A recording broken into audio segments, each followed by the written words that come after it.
नमस्कार दोस्तों, आपका अपना चैनल हिंदी जंक्शन पे आप सभी का स्वागत है। आज हम आप लोगों के लिए हिंदी का तीसरा भाग लेकर उपस्थित हूँ, जो सामान्य हिंदी भाग 3 के नाम से है। और हाँ, अगर आप नए हैं तो चैनल को सब्सक्राइब कर दें ताकि मैं आपके समक्ष ऐसा ही नए नए प्रश्न लेकर उपस्थित होता रहूं। तो चलिए बिना देर किए हुए प्रश्नों को देखते हैं।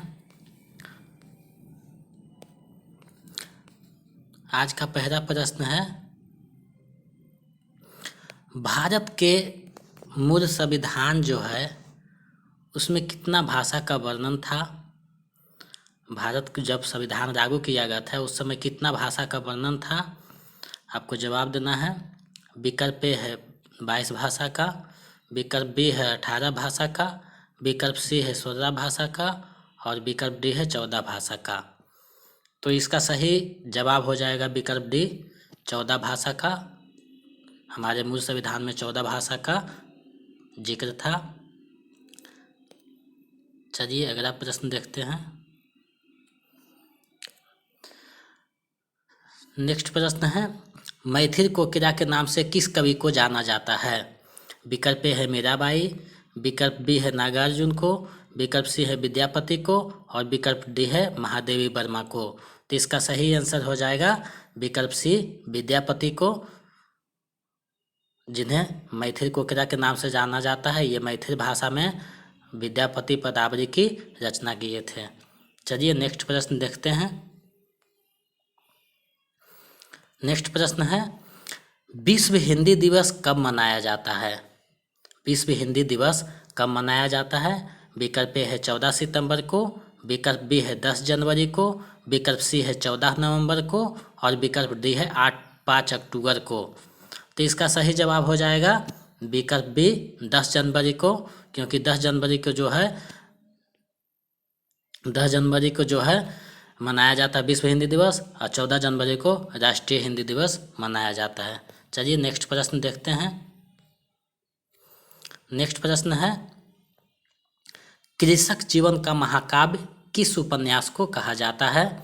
आपको बताना है कि कृषक जीवन का महाकाव्य जो है किस उपन्यास को कहा जाता है। विकल्प ए है कर्मभूमि को, विकल्प बी है रंगभूमि को, विकल्प सी है गबन को और विकल्प डी है गोदान को। तो इसका सही आंसर हो जाएगा गोदान को, जो कि कृषक जीवन पे लिखा गया उपन्यास है, इसलिए इसे कृषक जीवन का महाकाव्य कहा जाता है। चलिए नेक्स्ट प्रश्न देखते हैं। नेक्स्ट प्रश्न है, बसो मेरे नैनन में नंदरार, ये किसकी पंक्ति है? बसो मेरे नैनन में नंदरार, ये किसकी पंक्ति है? तो इसका सही आंसर आपको बताना है। विकल्प है मीराबाई का, विकल्प बी है नंददास का, विकल्प सी है विद्यापति का और विकल्प डी है सूरदास का। तो इसका सही आंसर हो जाएगा मीराबाई, विकल्प ए बसो मेरे नैनन में नंदरार, ये मीराबाई की बहुत ही प्रसिद्ध पंक्ति है। चलिए नेक्स्ट प्रश्न देखते हैं। नेक्स्ट प्रश्न है, पुष्टि मार्ग का जहाज किन्हें कहा जाता है?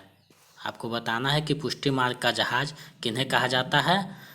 विकल्प ए है नंददास को, विकल्प बी है कुंभन दास को, विकल्प सी है सूरदास को और विकल्प डी है चतुर्भुज दास को। तो इसका सही आंसर हो जाएगा विकल्प सी, सूरदास को जो है पुष्टि मार्ग का जहाज कहा जाता है। पुष्टि मार्ग का स्थापना 1565 ईस्वी में किया गया था। चलिए नेक्स्ट प्रश्न देखते हैं। नेक्स्ट प्रश्न है, रामधारी सिंह दिनकर को किस कृति के लिए ज्ञानपीठ पुरस्कार दिया गया है? यानी ज्ञानपीठ पुरस्कार रामधारी सिंह दिनकर को किस रचना के लिए दिया गया है? विकल्प ए है हुंकार के लिए, विकल्प बी है कुरुक्षेत्र के लिए, विकल्प सी है रश्मिरथी के लिए और विकल्प डी है उर्वशी के लिए। तो इसका सही आंसर हो जाएगा विकल्प डी, उर्वशी के लिए, क्योंकि उर्वशी के लिए जो है 1972 में रामधारी सिंह दिनकर को ज्ञानपीठ पुरस्कार दिया गया था। चलिए नेक्स्ट प्रश्न देखते हैं। नेक्स्ट प्रश्न है, विनय पत्रिका किस भाषा में लिखा गया है? आपको बताना है कि विनय पत्रिका जो तुलसीदास की रचना है वो किस भाषा में लिखा गया है। विकल्प ए है संस्कृत भाषा में, विकल्प बी है अवधी भाषा में, विकल्प सी है ब्रज भाषा में और विकल्प डी है हिंदी भाषा में। तो इसका सही आंसर हो जाएगा विकल्प सी ब्रज भाषा में, क्योंकि विनय पत्रिका जो है तुलसीदास की रचना है और ये ब्रज भाषा में लिखा गया। तो इसका सही आंसर हो जाएगा विकल्प सी। चलिए नेक्स्ट प्रश्न देखते हैं।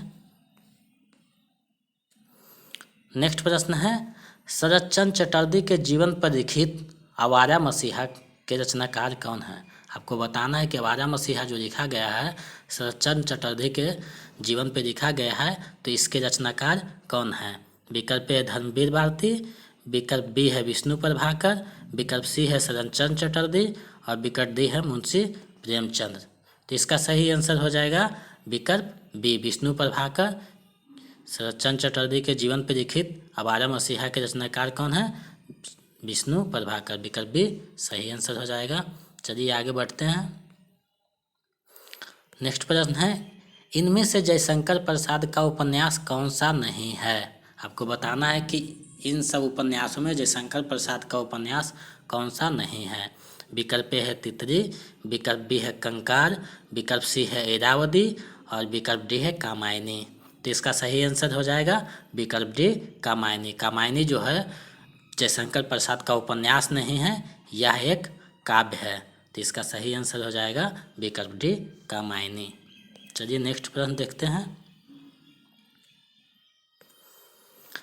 शिव सिंह सेंगर द्वारा लिखा हिंदी साहित्य का इतिहास कौन सा है?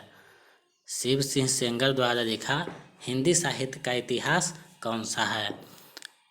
विकल्प ए है the modern vernacular literature of Hindustan, विकल्प बी है हिंदी साहित्य का एक इतिहास, विकल्प सी है शिव सिंह सरोज और विकल्प डी है इस्तवार द लिटरेचर एंदुई ए हिंदुस्तानी।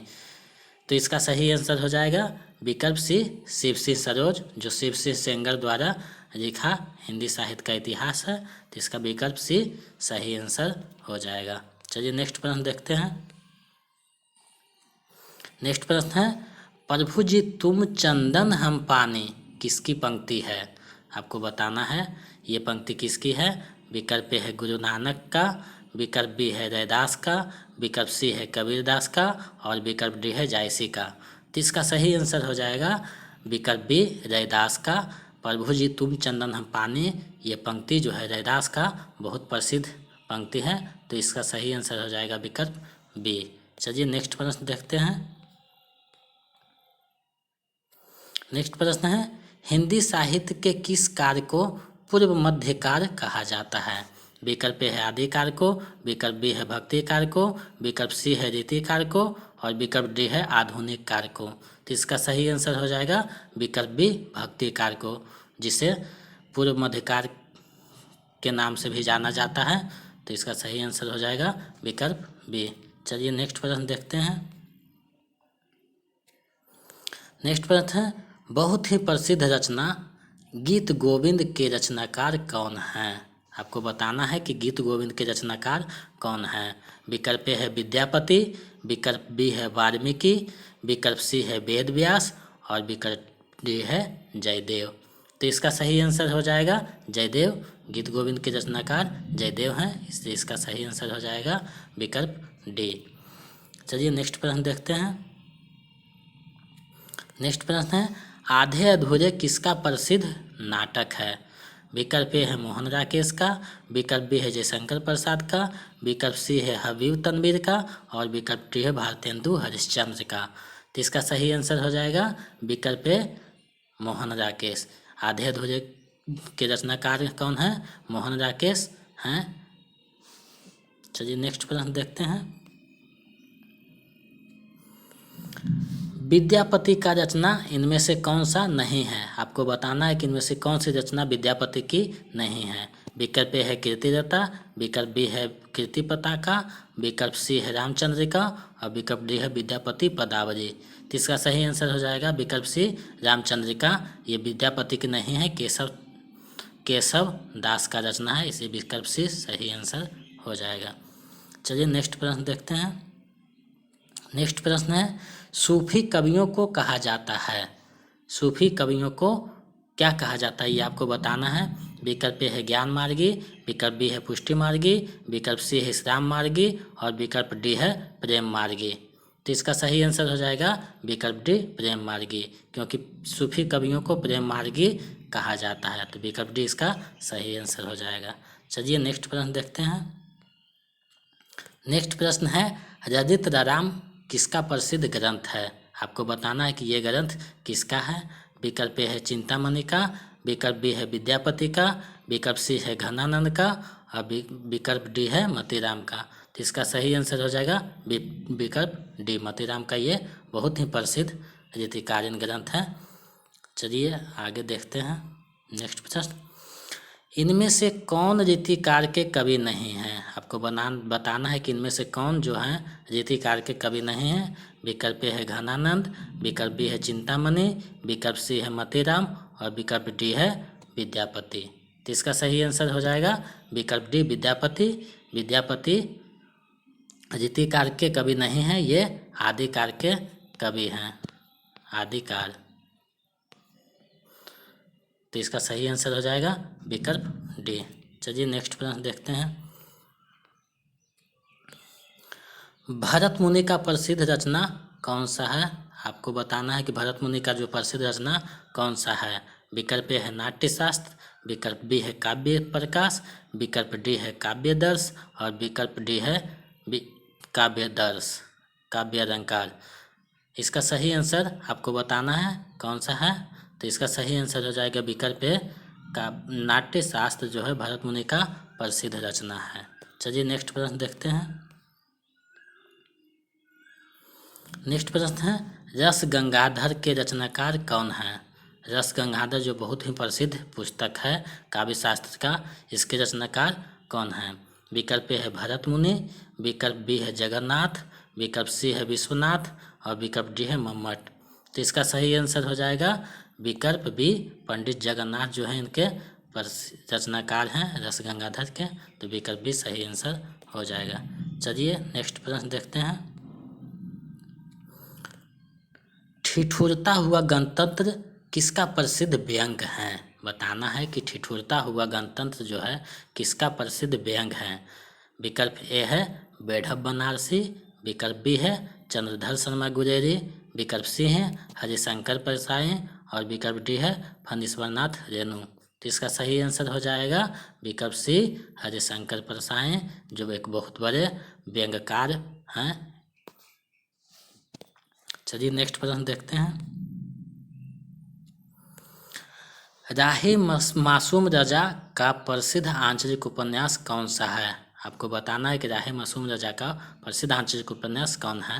विकल्प ए है देहाती दुनिया, विकल्प बी है तितली, विकल्प सी है आधा गांव और विकल्प डी है मेरा आंचल। तो इसका सही आंसर हो जाएगा विकल्प सी आधा गांव। चलिए नेक्स्ट प्रश्न देखते हैं।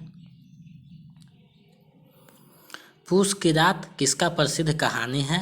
आपको बताना है पूस की रात जो कहानी है किसका प्रसिद्ध कहानी है।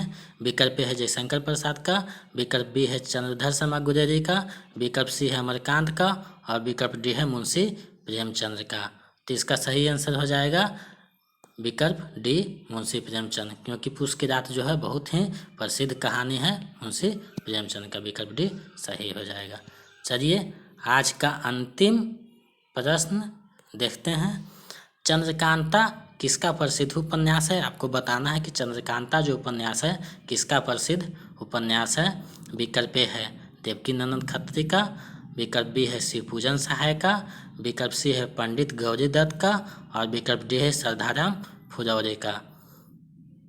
तो इसका सही आंसर हो जाएगा विकल्प ए देवकीनंदन खत्री का, क्योंकि चंद्रकांता जो है देवकीनंदन खत्री का बहुत ही प्रसिद्ध उपन्यास है, जिसको पढ़ने के लिए उर्दू भाषी लोग भी हिंदी सीखने पर मजबूर हो गए हैं। इसी इसका सही आंसर हो जाएगा विकल्प डी देवकीनंदन खत्री।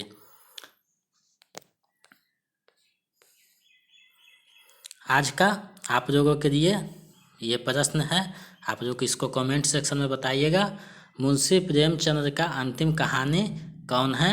इसका जवाब आप लोग कमेंट सेक्शन में दीजिएगा और कृपया चैनल को सब्सक्राइब कर दें ताकि मैं इसी तरह आप लोगों के समक्ष उपस्थित होता रहूं।